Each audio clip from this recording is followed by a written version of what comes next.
Time to start the Unit 5 practice test. Here we go. Nothing new here for this unit. All things you already know. Go ahead and read through if you'd like. And now we're going to start with number 1. When ordering a pizza, I can choose one of 3 toppings labeled P, S, or V, and one of 2 kinds of crusts labeled 1 and 2. What is the sample space of possible outcomes? Let's see how you did. A sample space is basically showing what are all the possible things that could happen. In this situation, a combination of ordering toppings and crust. Since it's a fairly simple situation, we want to use a tree diagram where first we're listing the possible toppings, and then regardless of whichever topping you chose, you still have the option to choose crust 1 or 2. Now, what they're looking for is the sample space, meaning all combinations. We could have picked P and then 1, S and then 2, V and then 2, S and then 1. You get the idea. When we list out the sample space, we want to use braces and list them out. Short and sweet. Number 2. I'm taking a walk, and at each corner, I'll choose one of the 4 directions, north, south, east, or west, to walk. If I choose at random 3 different times, meaning when I get to each corner, how many possible outcomes are there? Now, you could make a tree diagram, or you could use the shortcut, which I'm going to ask you to use. Hopefully you remember, because a tree diagram here would require much, much more work. Here is the shortcut. And don't forget to write down this explanation. We don't just want this little bit of work. You want to know why the numbers are what they are. Okay, your 4 options, north, south, east, west, are the base, that base of 4 for the 4 options, and the amount of times you choose a direction is the exponent 3. And if you need or would like more of an explanation, think about it like this. When I get to the first corner, I have 4 choices. Then when I get to the second corner, I have 4 choices. When I get to the third corner, I have 4 choices. We are multiplying those all together, which is the same as 4 cubed. That's how we show all possibilities. We multiply them, we do not add. All right, number 3, there are 2 spinners. First spinner has 3 equal sectors, labeled 1, 2, 3. The second spinner has 4 equal sectors, labeled 3 through 6. Each spinner is spun once. How many outcomes do not show an even number on the first and show an odd number on the second? Keyword and. Go ahead, give it a try.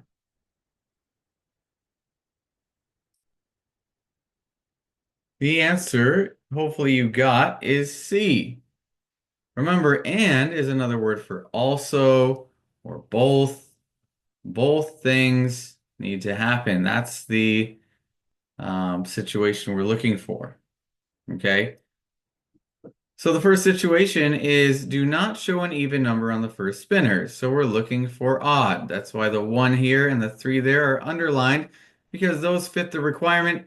2 does not, and because it doesn't, none of this is going to work out. So this entire tree here is going to get chopped down. We don't need it. And what's the second requirement? We want an odd number on the second. Okay, so they like to word things a little oddly in this unit, but basically they're asking for where do you have an odd on the first and the second? How many options show that? Well, we see 1, 1, 3, 1, 5. That's 2 possibilities. And 3, 3, and 3, 5, totaling to 4 situations where both numbers are odd.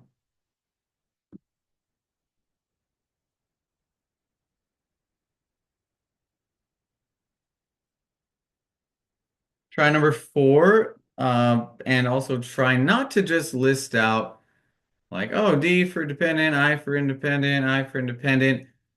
You want to explain a bit because, again, this is not an answer key. You know that it's a study guide. Write some words in there to help you.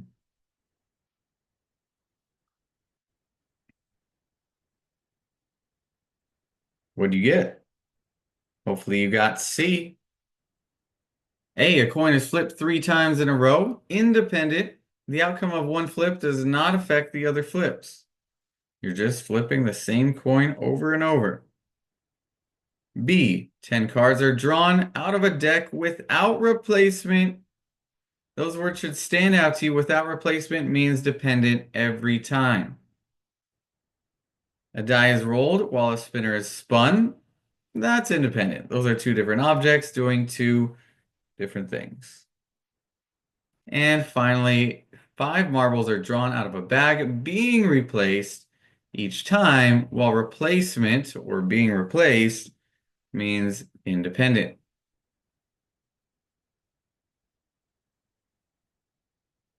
Number 5, 10 slips of paper labeled from 1 to 10 are placed in a hat.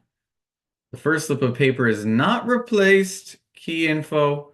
Before selecting the second slip of paper, what's the probability of selecting an even number and selecting an odd number greater than 2?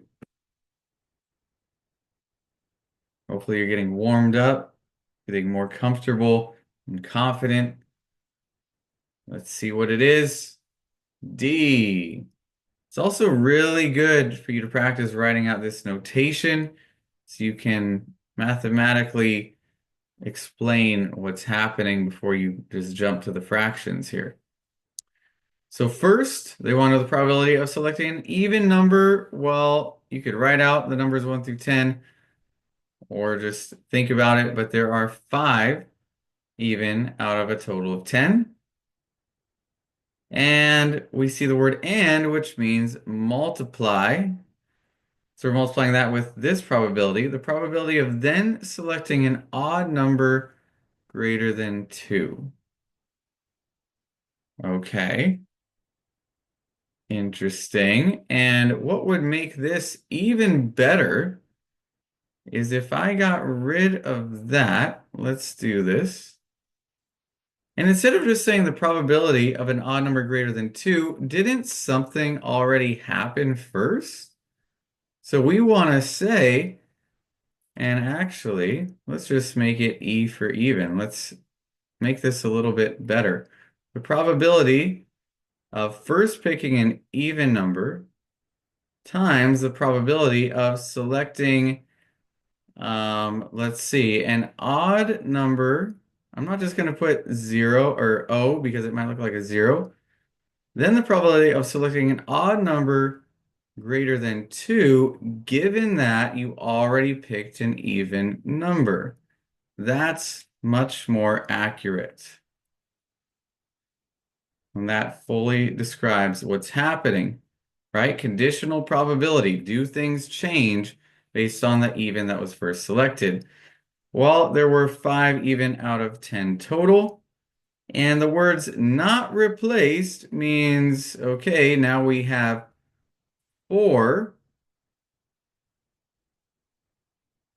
odd numbers greater than 2, right? If an odd number was, um, let's see. Let's see. Probability of selecting an even number. Yes, that's 5 out of 10. Then selecting an odd number greater than 2. So there are 4 odd numbers greater than 2. And now there are only 9 total slips of paper because we didn't put that first one back. This simplifies to 1/2.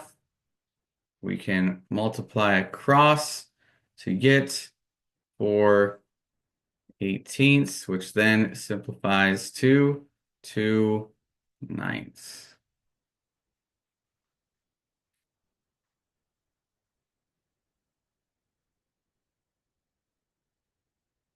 And our last problem for the first half of this practice test, number 6. There are 4 green marbles, 6 blue, 2 yellow, all in a jar. One marble is randomly drawn and replaced before a second marble is drawn. What's the probability of drawing a blue marble and then a yellow?